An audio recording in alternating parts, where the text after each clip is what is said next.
Hello friends, आप सभी का हमारे यूट्यूब चैनल वर्किंग थॉट्स में स्वागत है।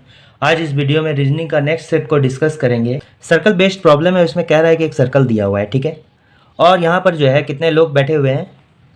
यहाँ चूँकि एक मिसप्रिंट है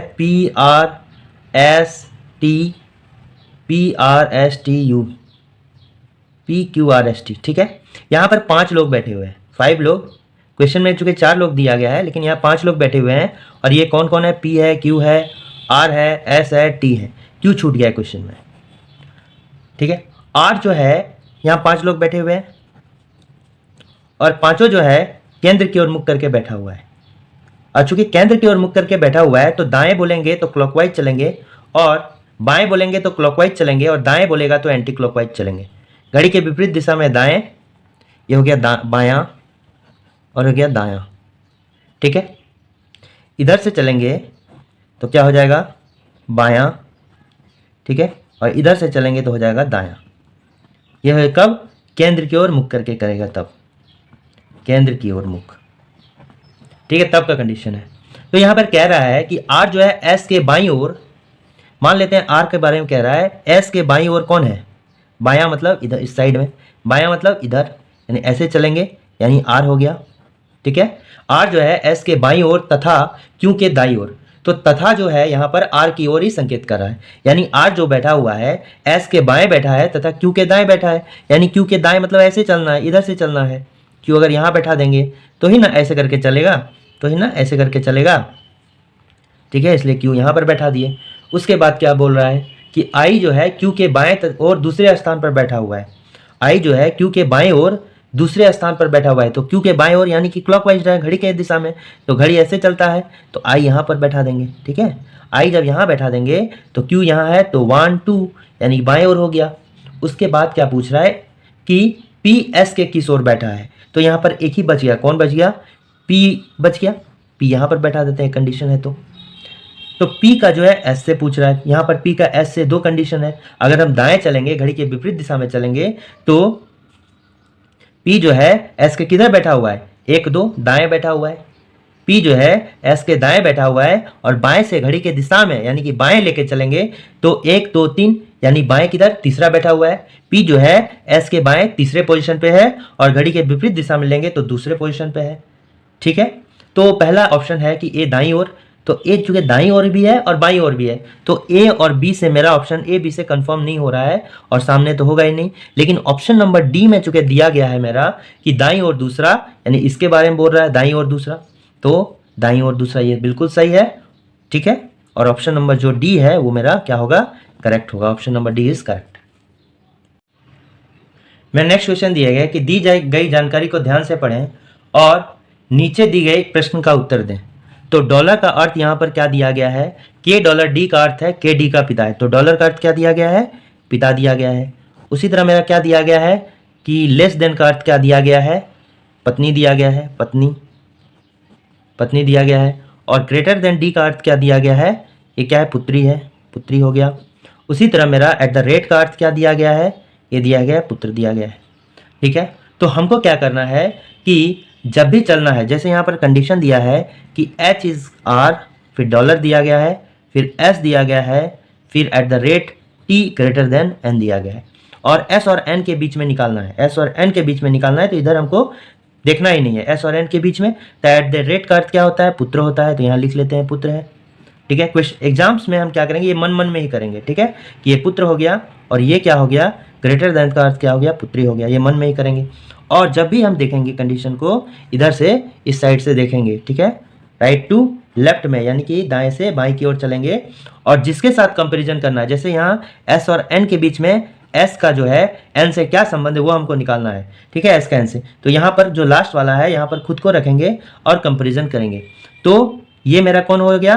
पुत्री हो गया। और पुत्री का पुत्र मेरा कौन हो गया? ये मेरा पुत्री हो गया। और पुत्री का पुत्र मेरा कौन हो गया? ये मेरा पुत्री हो गया। पुत्री का पुत्र मेरा कौन हो गया? नाती हो गया। चूंकि ये मेरी बेटी हो गई, पुत्री मतलब बेटी हो गई, और बेटी का जो बेटा हो गया वो मेरा कौन हो गया? नाती हो गया, ठीक है। यानी इसके हम N है, तो ये मेरा कौन हो गया? नाती हो गया। तो हम उसके कौन हो गए? नाना या नानी। चूंकि इसके आगे का जो दिया रहता, जैसे अगर यहाँ डॉलर दिया रहता या फिर लेस देन दिया, तो इससे हमको जेंडर का पता चलता है। अगर इसमें से दिया गया अगर फीमेल वाला जेंडर रहता तो हम मेल कंसिडर करते और फीमेल वाला जेंडर रहता तो फीमेल कंसिडर करते।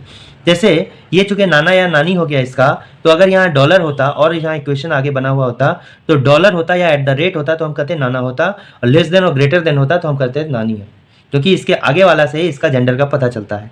तो ये क्या हो गया, एस जो है एन से किस प्रकार संबंधित है, ये तो गारंटी है। एस जो है एन का कौन लग गई, कौन लग गया, नाती लग गया। क्योंकि पुत्र है तो पुत्र है तो कौन हो गया, नाती हो गया। और ये मेरा एन अगर पूछे तो नाना या नानी हो गया, नानी या नाना हो गया। ठीक है, तो यहाँ मेरा ऑप्शन मेरा कौन सा हो जाएगा, चूंकि यहाँ नाती नहीं दिया गया है तो हम ए वाला मान के चलेंगे, पोता। ठीक है, पोता मान के चलेंगे। ठीक है, तो यहाँ पर जो है पोता मानना होगा, लेकिन वास्तविक में अगर ये रिलेशन पुत्र होता है तो पुत्र का पुत्र ही पोता होता है। ठीक है, पुत्री का पुत्र क्या होता है, नाती होता है। तो अगर नाती मेरा ऑप्शन में आंसर आता है तो ये मेरा एग्जैक्ट आंसर होता। ठीक है, ऊपर वाले क्वेश्चन में जो है नाती और पोता को इंग्लिश में ग्रैंडसन कहते हैं और नतनी और पोती को इंग्लिश में ग्रैंड डॉटर कहते हैं। अगर इंग्लिश में ये क्वेश्चन रहता तो दोनों का आंसर क्या होता, अगर नाती या पोता होता तो ग्रैंडसन ही होता दोनों का आंसर। ठीक है, लेकिन हिंदी में अलग अलग हो जाता है। उसी तरह नतनी और पोती हिंदी में अलग अलग हो जाता है, लेकिन इंग्लिश में ग्रैंड डॉटर हो जाता है। मेरा नेक्स्ट क्वेश्चन में कह रहा है कि 8 व्यक्ति है जो एक पंक्ति में उत्तर दिशा की ओर मुख करके बैठा हुआ है। ठीक है, 8 व्यक्ति है जो एक पंक्ति में किधर, उत्तर दिशा की ओर मुख करके बैठा हुआ है। 8 व्यक्ति, 1 2 3 4 5 6 7 और 8 व्यक्ति है, चूँकि सभी क्या है कि नॉर्थ डायरेक्शन में मुंह किया हुआ है, यानी ये क्या है, नॉर्थ डायरेक्शन में, उत्तर दिशा में। तो उत्तर दिशा में जब होगा तो इधर हो जाएगा लेफ्ट और इधर हो जाएगा राइट, ये हो जाएगा बायां और ये क्या हो जाएगा, दायां। यहाँ पर कह रहा है कि डी और एफ के बीच में 3 व्यक्ति बैठे हुए हैं, तो यहाँ पर कहाँ हम डी और एफ बैठाएंगे, ये तो कोई कंफर्म जगह नहीं है, तो हम क्या करते हैं, इधर बैठा देते हैं डी और एफ, 1 व्यक्ति 2 व्यक्ति 3 व्यक्ति और एफ के बीच में। इसको ऐसे भी लिख सकते हैं 1 2 3 डी करके। ठीक है, डी और जी और डी के बाईं ओर ठीक बगल में बैठा है। जी जो है ठीक डी के बाईं ओर, जी कहाँ बैठा हुआ है, जी जो है डी के बाईं ओर बैठा हुआ है, ये कंफर्म है, ये कंफर्म इंफॉर्मेशन दिया गया है। उसके बाद क्या क्या कहा गया है कि ई और बी के बीच में केवल एक व्यक्ति बैठा हुआ है। ई जो है और बी के बीच में केवल एक व्यक्ति बैठा गया है, तो इसको हम ऐसे भी लिख सकते हैं या फिर ऐसे भी लिख सकते हैं, बी हो गया और ये हो ई हो गया। ठीक है, इस तरह भी लिखा जा सकता है। फिर क्या कह रहा है कि ई जो है किसी भी सिरे पर नहीं है, ई जो है किसी भी सिरे पर नहीं है, यानी ई मेरा अगर चाहे तो यहाँ भी बोलेंगे कि नहीं हो सकता, ई मेरा यहाँ भी नहीं हो सकता। ठीक है, एच और ए के बीच में 3 से अधिक व्यक्ति बैठे हुए हैं। ये 3 से एक अधिक नहीं है, 3 से अधिक व्यक्ति एच और ए के बीच में बैठा हुआ है। ये कह रहा है कि एच और ए के बीच में 3 से अधिक व्यक्ति बैठा हुआ है। ठीक है, ए जो है एच के बाईं ओर बैठा हुआ है, ए जो है एच का जगह किधर बैठा हुआ है, इस साइड में बैठा हुआ है। जरूरी नहीं है कि बगल में ही बैठा हुआ है। ठीक है ना, बगल में बैठा है ये जरूरी नहीं है। ठीक है, ये बाईं ओर बैठा हुआ, बस इतना कह रहा है। उसके बाद क्या कह रहा है कि एच और ए में से कोई एक व्यक्ति किसी एक सिरे पर बैठे हों, यानी कि एच और ए में से कोई भी जो है एक्सट्रीम लेफ्ट हो सकता है, यानी सबसे एक्सट्रीम लेफ्ट में बैठा हो सबसे किनारे, और राइट में भी बैठ सकता है। ठीक है, ये लिख देते हैं कि एक्सट्रीम लेफ्ट होगा या एक्सट्रीम राइट होगा, यानी सबसे किनारे में ए होगा या एच, यहाँ पर ए होगा, एच भी हो सकता है, यहाँ भी ए हो सकता है। ठीक है, फिर मेरा क्या कह रहा है, फिर कह रहा है कि डी और एफ में से कोई भी किसी भी सिरे पर नहीं, यहाँ भी डी नहीं है। ठीक है, डी जो है यहाँ भी मेरा नहीं है, एफ भी मेरा यहाँ नहीं है, डी भी यहाँ नहीं है और एफ भी यहाँ नहीं है।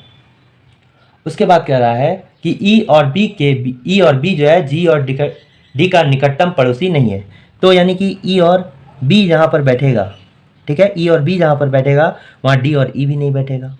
ठीक है, ये तो कंफर्म केस हो गया। उसके बाद क्या बोल रहा है कि ई जो है बी के दाईं ओर बैठा है, ई जो है बी के दाईं ओर बैठा है, ई जो है बी के दाईं ओर बैठा है, बी के दाईं ओर, यानी कि ये वाला जो है मेरा कंडीशन क्या होगा, गलत होगा, ये सही हो जाएगा। मान लेते हैं कि जैसे अब देखो डी और एफ के बीच में, डी तो यहाँ नहीं बैठेगा, डी अगर हम यहाँ बैठा देते हैं, डी अगर इधर बैठा देते हैं, 1 2 3, ये 3 जगह छोड़ के एफ हम यहाँ बैठा दिए।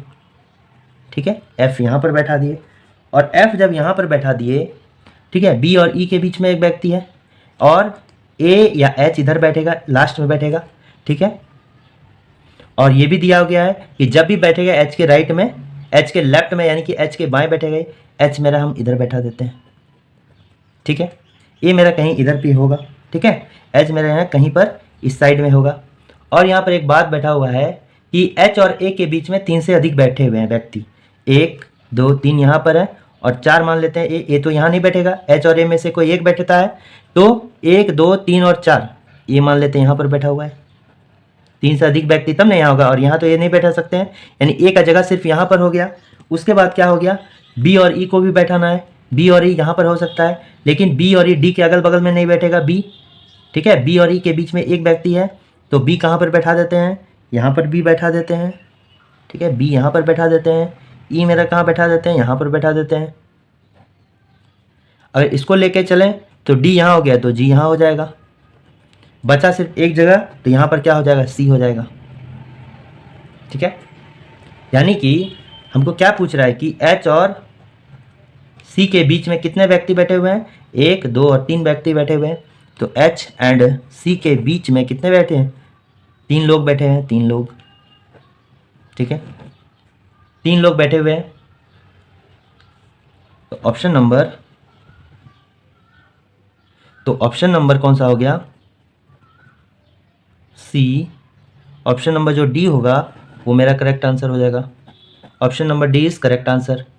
3 जो हो जाएगा मेरा करेक्ट आंसर हो जाएगा। 3 लोग जो है एच और सी के बीच में बैठे हुए हैं, 3। Option number D is the correct answer. Next मेरा क्वेश्चन नंबर सीरीज का है, और इसमें कह रहा है कि जैसे यहाँ क्या है, 14 है, 27 है, 52 है, 101 है और कितना है, 198 है, ठीक है। और यहाँ क्वेश्चन मार्क है। तो क्या होगा, क्योंकि हम देख रहे हैं ये वाला क्या होगा कि 14 को अगर हम 2 से मल्टीप्लाई कर दें तो कितना हो जाएगा, 28 हो जाएगा। इसमें 1 से मल्टीप्लाई करेंगे तो कितना होगा, 27 हो जाएगा। फिर हम 27 को 2 से मल्टीप्लाई कर देंगे तो 54 हो जाएगा। इसमें 2 माइनस कर देंगे तो 52 हो जाएगा। 52 को हम 2 से अगर कर दें तो 104 हो जाएगा। इसमें 3 माइनस कर दें तो 101 हो जाएगा। 101 को अगर 2 मल्टीप्लाई कर दें तो 202 हो जाएगा। 4 में अगर माइनस कर दें तो 198 हो जाएगा। इसी तरह 198 को 2 से मल्टीप्लाई कर देंगे तो 396 हो जाएगा। और इसमें अगर हम 5 मल्टीप्लाई करेंगे तो 391 हो जाएगा। और 391 मेरा कहाँ पे है, ऑप्शन नंबर कहाँ पे है, सी में है, ठीक है। ऑप्शन नंबर सी में है। नेक्स्ट क्वेश्चन दिया गया है कि जिस प्रकार 256 जो है ये संबंधित है 290 से, ठीक है।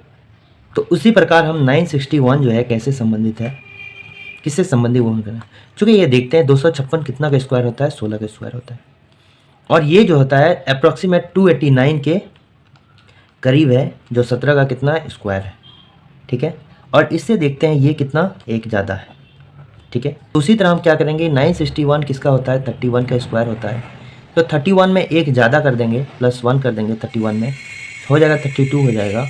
और इसका स्क्वायर कर देंगे तो 32 पे स्क्वायर हो जाएगा 1024, ठीक है। 32 पे स्क्वायर हो गया 1024। और 1024 में हम क्या करेंगे, जैसे ये 289 हो गया और 289 में हम क्या कर दिए कि +1 ऐड कर दिए, तब 290 हो गया, ठीक है। ये जो है 16 का स्क्वायर है, 16 से एक अधिक 17 पर स्क्वायर कर दिए तो 289 आ गया। और 289 में फिर हम 1 ऐड कर दिए तो कितना आ गया, 290 आ गया। उसी तरह 961 31 का स्क्वायर है, इसमें एक ऐड कर दिए तो 32 हो गया। और 32 पर स्क्वायर कर दिए 224 हो गया।